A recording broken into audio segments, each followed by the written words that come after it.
Muito bem. Queridos, a gente sempre escuta muito por aí, isso às vezes eu fico feliz e às vezes fico um pouco preocupado com alguns pensamentos que surgem. Você pode ser uma pessoa próspera financeira? Claro que pode. Você pode ter uma intimidade profunda com Jesus? Claro que pode, Ele almeja isso de você. Mas às vezes eles colocam umas fórmulas milagrosas e não falam aquelas linhazinhas de contrato, né? Que tem que ter. Então, o desejo meu nessa noite é de falar sobre a importância de termos realmente uma profundidade, uma intimidade com Deus tremenda. Quando a gente olha em Atos, aquele momento onde Paulo, ele está ali, eles estão orando e Deus dá uma visão para eles e eles resolvem, bom, Deus está dizendo que é para a gente ir para outro lugar. E eles vão. Uma coisa tão simples assim, quantas vezes a gente, para tomar decisão, a gente fica preocupado, meu Deus, mas será que é isso mesmo que Deus está falando? Não é verdade? A gente não fica meio ansioso, às vezes até angustiado, para tomar decisões? E de repente, Paulo teve uma visão e agora vamos. E juntaram as malinhas e foram, caminha dentro, para outro país, para outra cidade. O que é isso? Isso que Paulo experimentou, eu e você podemos experimentar? Sim. O Espírito Santo fala. Mas como que às vezes eu não percebo? Isso depende muito da minha intimidade com Jesus. Essa que é a verdade. Quanto mais eu tiver uma intimidade com Jesus, mais sensível eu fico à voz dele para a minha vida. E hoje eu quero falar um pouquinho de uma questão, de uma atitude muito importante na vida do crente, que nos ajuda a crescer mais, a fortalecer a nossa intimidade com Deus. Abra comigo lá Gálatas, capítulo 6, versos de 1 a 3.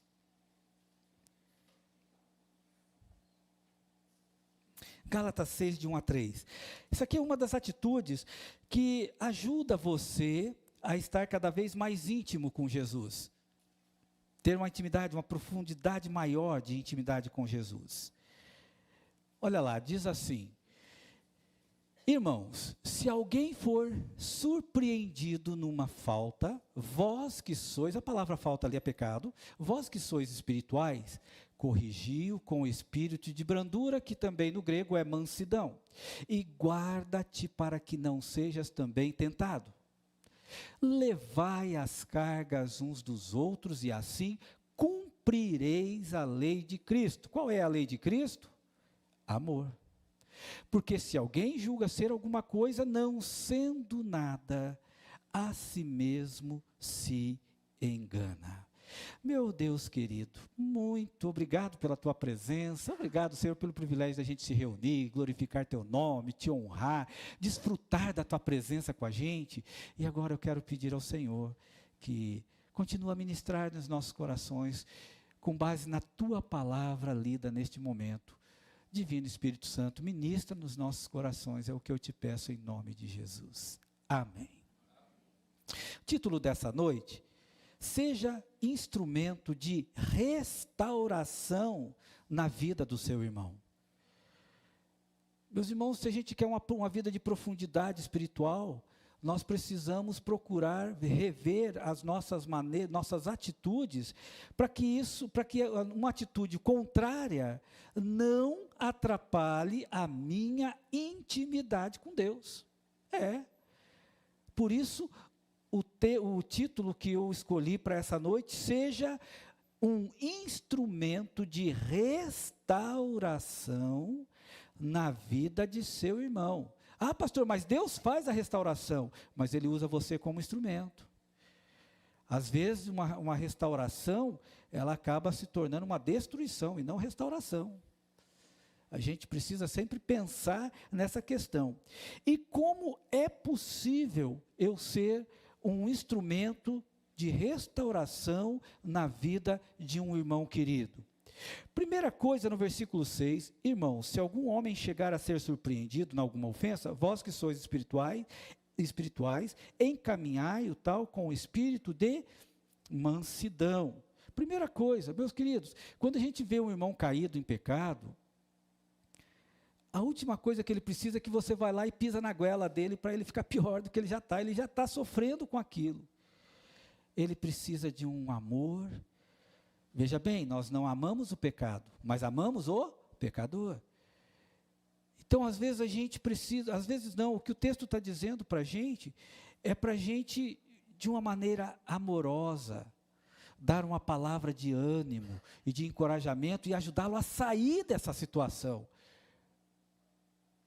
É isso que o texto está dizendo. Quando a palavra aqui que nós observamos, a primeira coisa aqui, surpreendido aqui, significa o seguinte, é que o irmão pecou. Mas um detalhe interessante é que essa palavra de surpreendido aqui não está se referindo ao camarada que faz assim: Deus, eu sei que eu vou pecar daqui a pouco, então eu vou orar pedindo teu perdão agora. Isso quer dizer, eu já estou sabendo que eu vou pecar, eu já me organizei para pecar. Pastor, isso não existe. Existe, querido. Oh, como existe. Infelizmente. O que ele está dizendo é o seguinte: quando de repente o irmão cai em pecado, de uma coisa assim, às vezes um mau hábito. Às vezes a gente está pecando sem perceber. Né? Por exemplo, eu me lembro que tinha, uma vez o pastor estava comentando comigo, que tinha um garotinho, que via ele no corredor da igreja e dizia assim: ô professor idiota. Uma vez tudo bem, menino de 6 anos. Mas o menininho via ele: ô professor idiota. Na terceira vez ele se incomodou: não, peraí, o que está acontecendo? E foi descobrir, daí um dia, aqueles momentos de confraternização, ele pegou o pai chamando a mãe: sua idiota. E a mãe riu, aquela coisa, e parece que era um costume normal. Mas, gente, qual é o significado da palavra idiota? Você está falando que aquela pessoa ela é incapaz de pensar. Então não dá para chamar um irmão de idiota. Mas às vezes tem pessoas que nesse mundo que a gente está vivendo hoje, tem alguns palavrões que não são mais palavrões. É bonito, faz parte do vocabulário. Mas não é. Né? Se alguém me chama de idiota, você diz: rapaz, eu estou orando a Deus para não mudar teu pescoço de lugar. Então, muitas vezes a gente acaba tendo determinados hábitos, sem perceber que é pecado. É possível? É, pastor. Principalmente se a gente não está muito envolvido com Deus, a gente dá até conselho que não está na Bíblia. E desencaminha os crentes ainda de Jesus, dá até conselho. Então, o pecado que ele está dizendo aqui, esse pecado, é aquela coisa, não é um pecado que ele se programou, palavra brava, né? Se programou para pecar. Não, ele estava vivendo achando que aquilo estava certo. Então ele foi surpreendido porque algum chegou e falou: meu irmão, você sabia que você está pecando? Quando eu usei aqui o termo, né, seu idiota, mas pode ser, por exemplo, uma outra coisa. Né? Já tive irmãos no passado, em outros lugares, que um dia eu vi lá no Face a filhinha toda bonitinha, vestidinha de bruxa, na festa do Halloween. Orei a Deus, passou um tempo, falei com o casal, falei: queridos, vocês sabiam que... E contei a história da festa pagã, dessa festa demoníaca. Isso é um culto diabólico. Não, pastor, é uma coisinha tão... Não é. E aí ela: pastor, eu não sabia. Ok, vamos juntos confessar ao Senhor isso. Mas se eu falo assim: onde já se viu você colocar no Face esse negócio, essa bruxaria? Essa pessoa some da igreja. E magoada, lembra que eu falei, pode ser restaurada como pode ser destruída. Então, se eu quero ter uma intimidade, se eu quero ser um crente próspero, eu tenho que cuidar das pequenas coisas da minha vida, porque eu posso ter hábitos que não glorificam o nome de Deus. E podem me levar, sim, a pecar. Então, aqui, surpreendido em alguma ofensa, é um pecado de desobediência. Aqui eu quero deixar bem generalizada, porque ultimamente a gente começa a dar nome em tudo que é pecado, que não é pecado, é ou não é. Queridos, pecado é desobedecer a palavra do Senhor, tá? Ponto. Eu não vou nem entrar na teologia da palavra do pecado. Tá? Senão a gente vai perder tempo com um monte de coisa aqui, eu vou ter que citar isso ainda não. Pecado é o quê? É eu desobedecer a palavra de Deus. É isso. É simples, é objetivo. Mas, quando isso acontece, então, qual é a ideia, qual que é o que o irmão está fazendo? Ele, com mansidão, ele chega, meu irmão, você sabia que isso é pecado? Com mansidão. Não dando já uma cacetada na nuca, porque depois o cara vai ficar meio desmaiadão, ele não vai nem entender a instrução que você está dando para ele. O irmão que tropeça e cai pode ser em várias situações, mas o texto nos ensina que nós devemos fazer o quê? Encaminhar o tal com o espírito de mansidão. Não é fazer como os legalistas no tempo de Jesus fizeram. Pegaram a mulher adúltera, levaram lá para Jesus e eles já estavam com tudo com pedra na mão. Aí Jesus diz assim, o que vocês querem que eu faça? Vocês conhecem a história. E muitos tentaram pegar, na verdade o propósito deles era pegar Jesus contra a própria lei. Por quê? Porque a lei dizia o seguinte, que se você pegasse uma mulher em adultério, você tinha que pegar a mulher e o homem, e trazer para ser apedrejado. O que eles fizeram? Só trouxeram a esposa, só a mulher. Porque se Jesus autorizasse a pedrada, Jesus teria pecado. Mas Jesus conhece todos os corações, conhece a lei. Então, o objetivo do cristão é ser um instrumento de restauração, não um instrumento de acusação. Esse serviço é para os legalistas. Esse trabalho é para os legalistas, mas para nós que somos espirituais, o texto aqui é espirituais, então a gente encaminha, olhando por nós mesmos, para que não sejais também tentado. Por quê? Porque eu sou da mesma matéria que ele. Eu posso talvez não estar pecando, não posso estar chamando alguém de idiota, como eu falei aqui, mas eu posso estar fazendo uma mentirinha comercial e dizer que está tudo certo. Não, deixa que eu passo mais tarde. Não vou. Não, deixa comigo que eu resolvo. Não resolvo. Não, eu vou estar aí, pode contar comigo, mas você já está sabendo que você não vai. Isso também é pecado. Então, às vezes, eu condeno uma pessoa que fica falando, xingando de idiota, porque a palavra é um xingamento, mas eu continuo também pecando, fazendo outros tipos de comentários desnecessários. Então, esse falar com mansidão, mas com firmeza, e a palavra firmeza aqui, que eu quero dizer, é com base no que a palavra diz, é o quê? É conduzir esse irmão para a restauração, para que ele volte a sentir a alegria de comunhão com Deus. A gente diz, olha, é fato, pecado te afasta do Senhor, da tua comunhão. Mas, em 1 João 9 diz que se confessarmos os nossos pecados, Ele é fiel e justo para nos perdoar. E temos um advogado que é o Senhor Jesus, que está à destra do Pai. Por isso, é falar a coisa certa, na hora certa, da forma certa. E você não consegue fazer isso sem antes orar e falar com Jesus. Mas uma segunda coisa, então a primeira coisa nessa atitude é mansidão, é agir com mansidão. Mas uma outra coisa que eu quero também destacar no primeiro versículo, é aqui quando ele diz, vós que sois espirituais. Quem que é os espirituais aqui? O que ele está querendo dizer? O que o apóstolo Paulo está dizendo com isso? Ele coloca, o espiritual é aquela pessoa que ele tem tanto amor pelo pecador, que ele não coloca mais peso. Ao contrário, ele procura restaurar. Ele fala assim, não, olha, tudo bem, você pecou, tem consequência a isso, mas eu quero te dizer que eu estou aqui para te ajudar. Mas existe uma outra questão que é complicada, que é o legalista. O legalista, ele é muito severo nas suas conclusões. Ele exige demais dos outros, mas dele mesmo ele exige pouco, quase nada. Esse legalista severo, ele não precisa de fatos para confirmar. Ele precisa apenas dos boatos. Com os boatos, ele já tem aquela sua imaginação presunçosa, ele já sai falando para todo mundo. Mas ele não vai primeiro falar com aquela pessoa e tentar restaurar. Quando a gente fala do legalista, trata de um irmão que ele olha para o irmão que pecou, mas ele é muito rigoroso, ele é tremendamente exagerado. Né? A gente vê certas coisas. Deus usou o povo da Babilônia para corrigir o povo, não usou? Mas depois Deus condenou o povo da Babilônia, daí a gente fica, mas Deus, o Senhor pôs o povo da Babilônia para educar o povo de Israel. Aí depois o Senhor aniquilou o povo de Babilônia. O que é isso?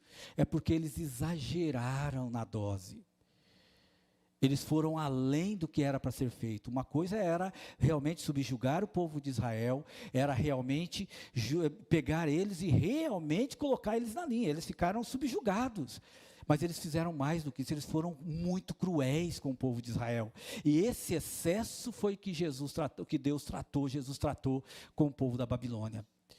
Então veja bem, a gente ajuda, a gente tenta restaurar o pecador, mas a gente não é rigoroso daquele jeito que tem que ser 880, porque muitas vezes tem obreiros que começam com um grupo de pessoas caminhando com ele, depois ele fica quase que sozinho. Ele é muito rigoroso, ele é muito exigente. Ele não respeita as pessoas que têm as suas áreas também, cada um tem a sua forma de pensar. Então a gente precisa pensar nisso. O legalista, ele tem esse tipo de coisa. Ao invés dele tentar restaurar, ele condena, denigre a imagem, e ainda ele tenta usar aquilo para se beneficiar e se autopromover. Mas se fosse comigo, não era assim. Eu teria feito diferente. Eu jamais cairia nisso. Queridos, o texto está dizendo que, além de ajudar aquele irmão caído, eu preciso olhar para mim, tomar cuidado para que eu não seja também tentado. Então, se eu quero ter uma intimidade profunda com Jesus, eu preciso querer ser também um instrumento de restauração à luz da Bíblia, que isso é pelo espiritual. Sabe, queridos, um irmãozinho em Cristo que cai, é como, e a palavra que eu estou usando, restaurar, aqui, que chega junto com o que nós estamos trabalhando nessa questão de conduzir, é a mesma coisa que a pessoa que fraturou o osso. Alguém tem que chegar com calma e tentar mexer aquilo. Já pensou se o cara está com o osso quebrado? O camarada chega lá assim, deixa eu resolver isso aí. Crack, crack. Misericórdia. Se eu ver isso acontecendo, eu nunca passo na frente daquele hospital pela última, nunca mais. Porque quando você vai restaurar um osso quebrado, vai ter que fazer aquela ajuda, você tem que ter um carinho, tem que ter uma maneira de trabalhar. Então, quando um irmão está caído e a gente quer restaurar, nós temos que pensar que essa palavra que eu estou usando, restauração, é uma palavra onde que eu tenho que ter todo o cuidado para ajudar essa pessoa a voltar a ter suas mobilidades. É isso que eu tenho que fazer. Isso é restaurar, isso é ser instrumento de restauração. Eu tenho vergonha de dizer aos irmãos, mas diante do Senhor eu tenho essa, pelo menos essa cara lambida aqui, pelo menos tem isso. Muitas vezes, quando eu era líder de jovens, eu fui muito legalista, eu fui mais legalista do que um irmão espiritual é. Credo, pastor, Deus nos livrou do Senhor, então, naquela época, com toda certeza, que nem eu me aguentava. Mas a gente aprende. Porque Jesus dá uma educada na gente, Ele dá uma esticada nas costas da gente, que a gente aprende a coisa. Irmãos, nós não existimos para massacrar irmãos caídos, e sim para restaurar. Mesmo que quando eles não queiram, a gente faz o que pode, mas depois não tem mais o que fazer. Mas a gente esteve ali tentando ajudar. E aquela pessoa jamais vai dizer, nunca me ajudaram, porque você fez a sua parte. Você foi lá. Então, há essa questão de restaurar. E essa restauração precisa ser um restaurado pelo Espírito. E que vive, por um cristão que vive na liberdade da graça, que tem essa consciência de que ele também pode cair. Há muitos cristãos que acreditam que eles são intocáveis, e é aí que ele descobre que ele não é, e depois quando ele cai, meus irmãos, um coração caído, às vezes ele não tem força para nada, você tem que ajudá-lo, e tem que ter coragem para isso, sabia? Porque você vai encontrar pessoas, às vezes, dizendo, não perca tempo com isso, não perca tempo com aquilo. Então, se eu quero ter uma vida espiritual diante do Senhor, uma intimidade profunda com Jesus, eu não posso deixar os pormenores das questões. Se eu quero ser um instrumento de restauração na vida do meu irmão caído, eu preciso ajudá-lo. Quando esse irmão cai, o legalista se alegra, mas a gente chora com ele e tenta ajudar da melhor forma possível. O cristão, ele é guiado pelo Espírito Santo, E ele exige mais de si mesmo do que dos outros. O legalista, ele exige dos outros, dele não exige nada. Mas o cristão, guiado pelo Espírito Santo, ele exige mais de si mesmo. Ele não mede esforço para ver aquele outro irmão firme. E aí quando nós olhamos no versículo 2 e 3, levai as cargas uns dos outros, e assim cumprireis a lei de Cristo. Porque se alguém cuida ser alguma coisa, não sendo nada, engana-se a si mesmo. Se eu quero ser um instrumento de restauração na vida do meu irmão, eu preciso agir com mansidão. Eu preciso agir de forma espiritual. Isso quer dizer que eu preciso orar. Eu preciso saber de que maneira Deus quer que eu ajude aquele irmão. E estar disposto a levar a carga daquele irmão, levar as cargas uns dos outros. E levar as cargas uns dos outros é uma atitude de amor. É mais do que tolerar ou suportar uma pessoa. Significa ombro a ombro. Já viram como que isso funciona? Na minha época, quando eu era criança, nós tínhamos tinha até algumas pessoas que tomavam café lá no bar do papai. Eu trabalhava no boteco lá com o papai, com 5 anos de idade, e era muito interessante que aqueles saqueiros eram fortes. Gente, eles eram muito fortes. Tinha um que chegava lá na igreja, lá no bar lá do papai, ele chegava a comer 1 dúzia de ovos cru, ele quebrava e tomava. Mas ele era muito forte, né? Está aí uma dieta que eu não quero experimentar, mas fique à vontade. E eu me lembro que quando ele chegava, o pessoal colocava aquele saco de 60 quilos na mão dele, assim. Às vezes, quando eles colocavam 2, que ficava meio pesado, um outro corria e já se escorava. Isso é ombro a ombro. Dividir a carga daquele irmão. Eu estou junto, eu vou dividir com você, meu querido, essa carga. E nós vamos carregar esses 120 quilos juntos. Queridos, isso é exemplo, resultado de intimidade com Deus, de um cristão, de uma cristã espiritual. Ele não se contenta ver alguém se matando sozinho, carregando um fardo, não, ele vai junto. É ombro a ombro. Você está vendo o irmão carregando uma carga muito pesada, e você se oferece para se colocar embaixo e dividir aquele peso. Muitas vezes, um irmão caído, ele não acredita mais, às vezes ele fica tão envergonhado, que ele não acredita mais que ele pode melhorar. E é aí que nós temos que descer junto, e abraçá-lo e carregar. Eu gosto de dizer que na corrida espiritual nesse mundo, queridos, para nós não é nada engraçado e não é interessante eu chegar sozinho na linha de chegada. Nós temos que chegar todos juntos nessa linha de chegada. Se um tropeçou lá atrás, a gente para tudo e traz junto. Isso é ser irmão. Carregar o fardo, carregar a carga um do outro. A premissa, nesse versículo 2, é estender, auxiliar o irmão, a fim de que ele tenha condição, olha só, de vencer a sua fraqueza. Não ajuda em nada. Já pensou? Eu me lembro que quando eu quebrei meu tornozelo uma vez, gente, que eu aprendi aquela lição, tinha 14 anos, eu aprendi com aquilo. Eu recebi muita visita no hospital, naquela época eu podia visitar, que hora que você queria, né? Início de 80. Mas, gente, eu cansei de responder a mesma coisa. Doeu muito.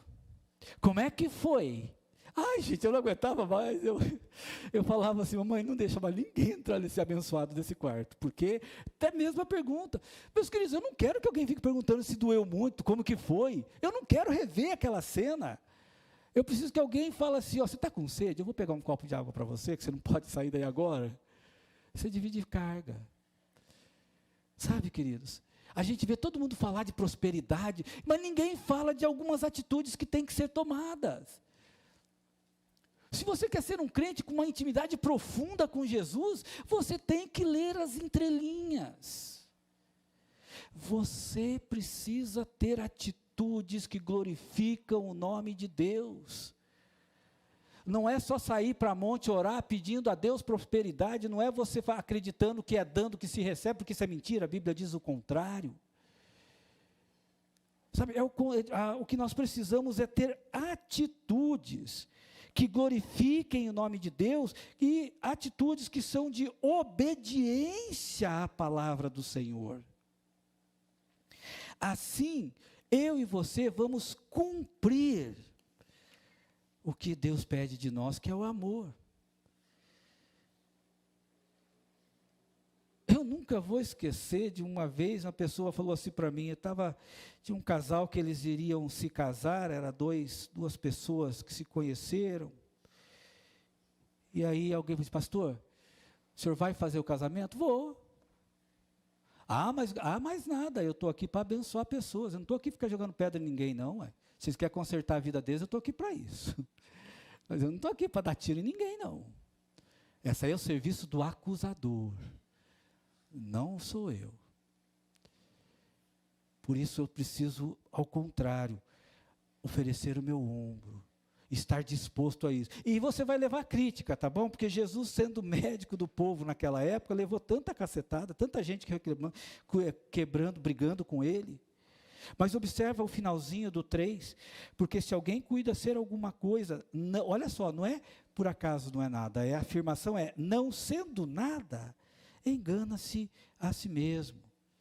Queridos, nós precisamos ter consciência da nossa pequenez. Esse texto, ele é um ataque frontal à presunção, né? O que é uma pessoa presunçosa? Ele tem um alto conceito de si mesmo. Ele diz assim, se fosse comigo isso nunca jamais aconteceria. Ele aconteceu que ele é fraco, mas comigo não aconteceria. Isso é presunção, soberba, é o princípio da queda.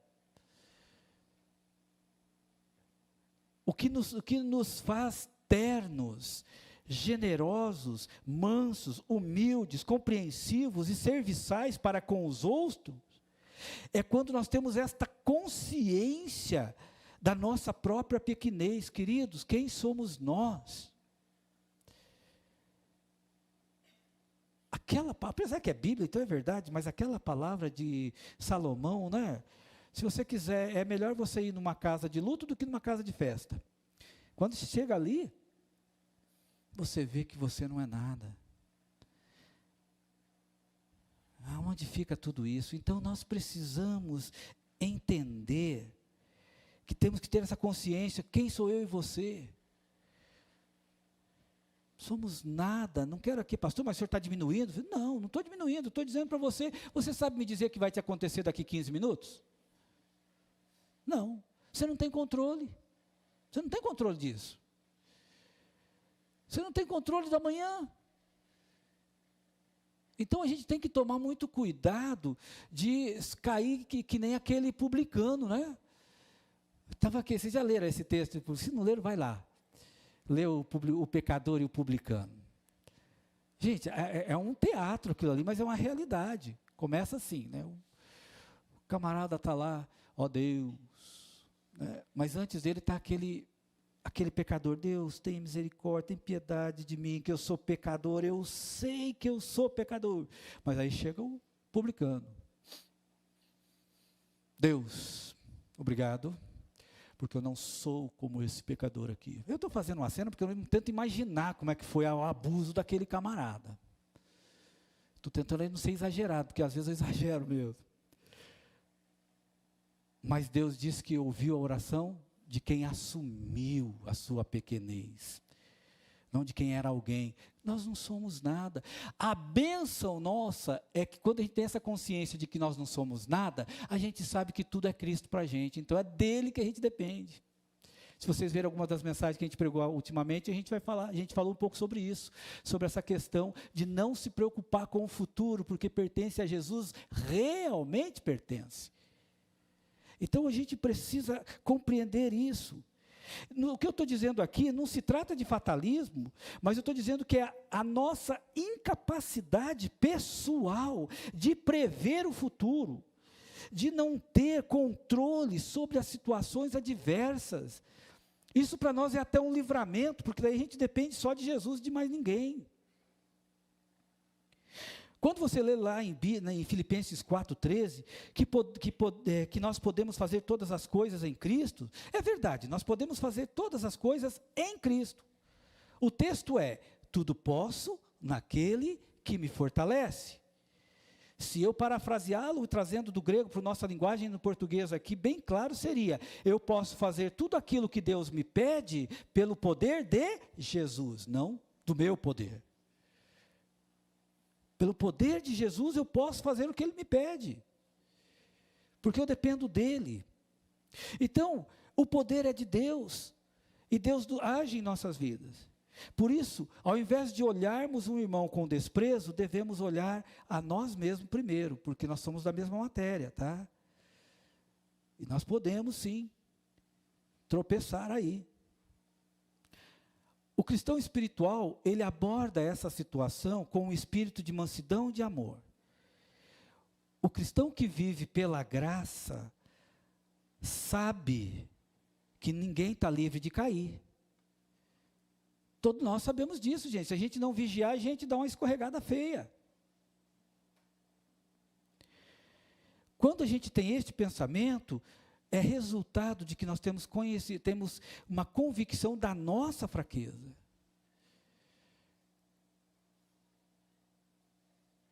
Quando nós olhamos para 1 Coríntios 10, 12, assim, aquele que julga estar firme, cuidado, cuide-se para que não caia.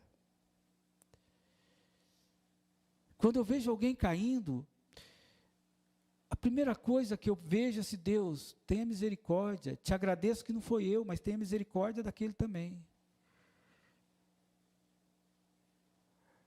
Queridos, a bênção é que o cristão que age com amor, olha só, quando uma pessoa, ao ver um irmão caído, ele age com amor, com ternura, ele está, sem ele perceber, demonstrando que ele experimentou e experimenta e continuará experimentando o amor de Deus na vida dele. Porque só quem entendeu que já era condenado do inferno, mas foi salvo pelo sangue de Cristo, pelo amor divino de Deus, entende o que é amar o próximo, porque ele experimentou isso. Caso contrário, não dava. E, sobretudo, precisamos entender que o que cobre pecados é o amor. 1 Pedro 4,8. Amem-se sinceramente uns aos outros, porque o amor perdoa muitíssimos pecados. Assim a gente faz a reconciliação. Assim a gente ajuda aquele irmão a se recuperar. Há muitos cristãos que vivem numa vida, numa pindaíba, mas não é financeira não, é falta de intimidade com Deus mesmo, porque ele consegue olhar o cisco no olho da pessoa, mas ele não consegue ver a porta que está na frente dele.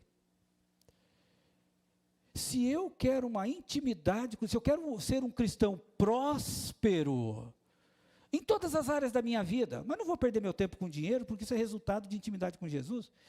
Mas se eu quero que em todas as minhas áreas eu seja próximo, eu tenha uma profundidade de intimidade com Deus, eu preciso cuidar dessas outras coisas, eu preciso avaliar diariamente as minhas atitudes.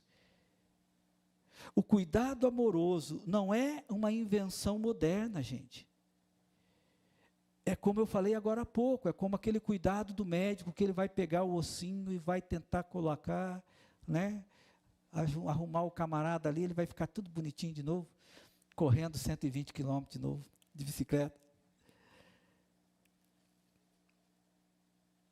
A gente precisa compreender, se você quer ter uma vida de intimidade com Deus, saiba como falar, como conversar, como orar com as pessoas. Está vendo o camarada se matando, em vez de ficar ali, ó, será que ele derruba agora? Não, ó, quase caiu o fardo, será que vai cair aquela carga? Não. Posso te ajudar aí? Ombro a ombro. Ao invés de eu perder meu tempo falando que não adianta, não resolve. Nós devemos nos portar amáveis ao restaurar a vida de uma pessoa que está destruída, porque ela está tão fraca que ela não vai conseguir sobreviver. E é preciso, queridos, muito amor e coragem para você se aproximar de um irmão caído e procurar ajudá-lo. E eu quero concluir nessa noite dizendo o seguinte, para nós aqui, em toda a sua caminhada com Jesus, alguma vez você foi rigoroso com o irmão que caiu? Gente, eu não estou aqui fazendo a Santa Inquisição não, do século XII, tá? Mas é o que eu quero que você saia daqui radiante, transformado, reconhecendo. Se você cometeu um pecado desse, pedir perdão ao Senhor. Eu não quero que você saia daqui, nossa, que mensagem bonita, hoje o pastor pegou pesado. Não, isso não me interessa. Mas eu quero aqui chamar você e dizer para você o seguinte: se em algum momento na tua caminhada cristã, você foi rigoroso com um irmão que caiu, você foi duro com ele, você às vezes até nem foi tratar com ele, mas saiu falando dele para outra pessoa. Eu quero dizer para você que se você ainda não confessou isso a Jesus, isso está sendo uma trave na tua vida espiritual. Isso está atrapalhando o teu crescimento espiritual, e isso vai te atrapalhar muito ainda, porque são os pecados que afastam a mão de Deus para nos abençoar. Às vezes você está bem espiritualmente, não, mas você está bem financeiramente, então eu estou bem espiritualmente, nem sempre. Tira tudo para ver se continua tudo bem.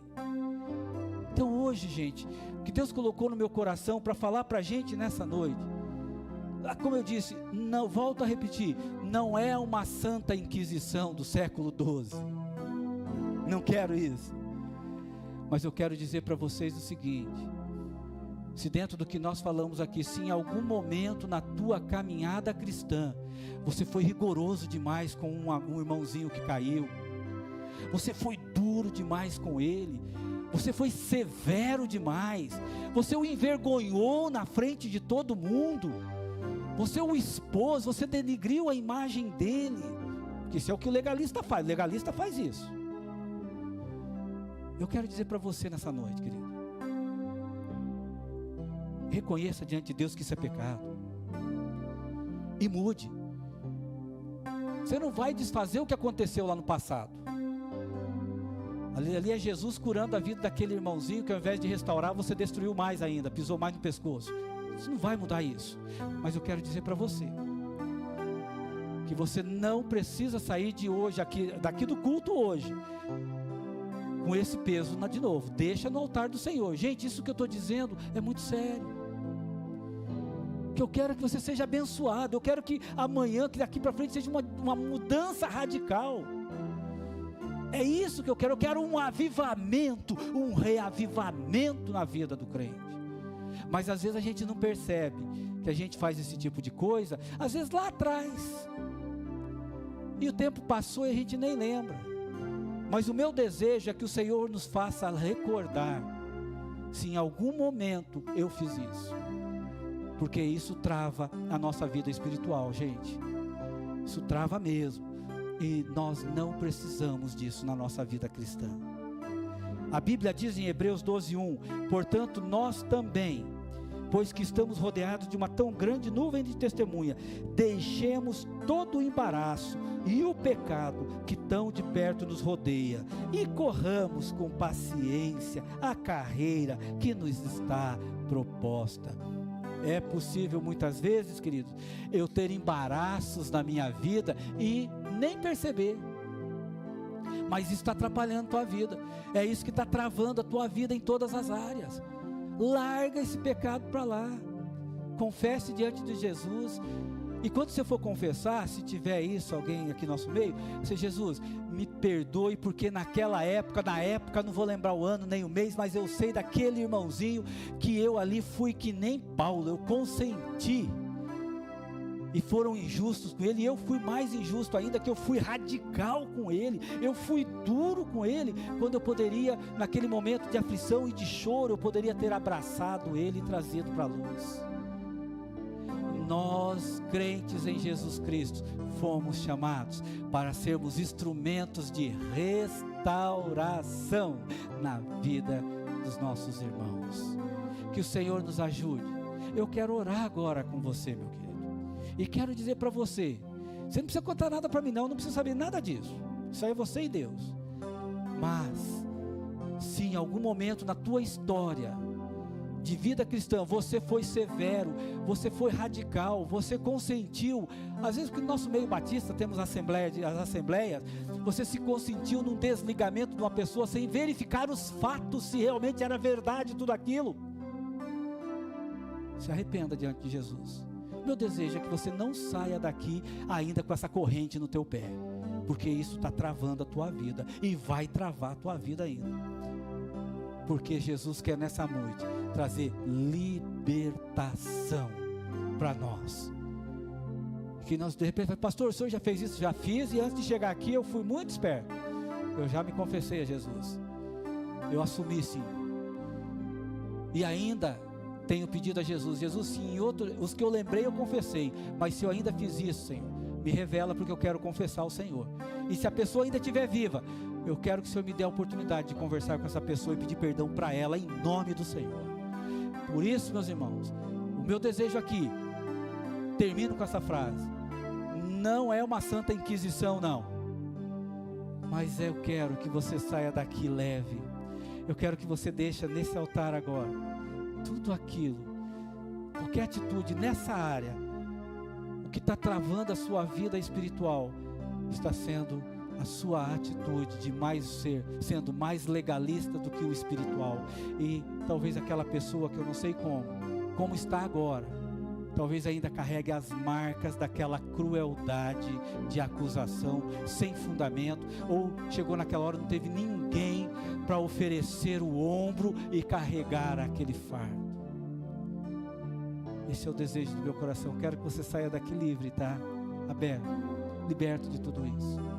Pode ser às vezes que você falou mal da tua vizinha, seja lá o que for, coloca isso no altar, junta no pacote, põe diante do altar do Senhor e pede: Senhor, me perdoe em nome de Jesus pelo meu pecado.